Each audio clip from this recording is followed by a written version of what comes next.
sur Papatriarcat, le podcast qui réfléchit la parentalité au XXIe siècle en essayant de l'affranchir du modèle patriarcal.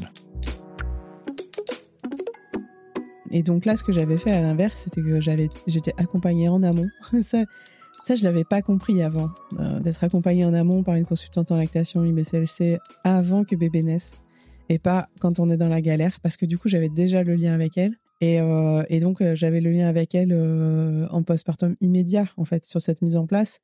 Et voilà. Et ce qu'on avait fait aussi, parce que j'avais vraiment le souhait de ne pas avoir de complément de lait artificiel à la maternité en cas de difficulté, parce que Sarah avait eu déjà un trouble de succion, donc on avait eu ce souci-là la première fois. J'avais tiré du colostrum avant. C'est vrai. Et on l'avait amené. Avec des petites seringues. Voilà, on l'avait amené et du coup ça m'avait soulagée. Je les avais d'ailleurs donnés quand il y a eu un début d'ictère, je les avais donnés.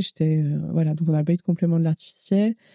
Et puis du fait d'avoir le contact avec la consultante et tout, ça c'était cool. Quand on a vu la grossesse à un enfant, tu as le moment où tu peux quand même te reposer, faire tes siestes, etc. Puis la grossesse du deuxième, en fait, ces moments où tu as besoin de récupérer, tu peux pas. Donc déjà, c'était un peu la continuité, c'est-à-dire là, voilà, dans bébé 2, t'as pas ces moments où tu peux te poser. C'est peut-être aussi pour ça que nos amis, parfois, ils nous ont dit de 2, 3, 4 enfants, ça change pas. C'est le cap de 1 à 2 qui change. Ces moments de récupération d'énergie qui n'existent plus trop. Plus. Et en effet, Sarah, elle me faisait généralement le matin 1 heure et demie de sieste et l'après-midi 2 heures. Ah, mais Lucas, non. Lucas, si j'arrivais à l'endormir 30 minutes, c'était déjà un grand luxe, quoi, tu vois. Et moi, en fait, ça m'avait vraiment compliqué les journées parce que toi, tu te sens nul.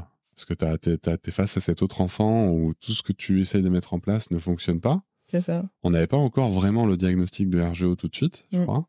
Donc, j'avais pas d'explication médicale, tu vois. Et dès que tu veux le poser, c'est mort, mon gars.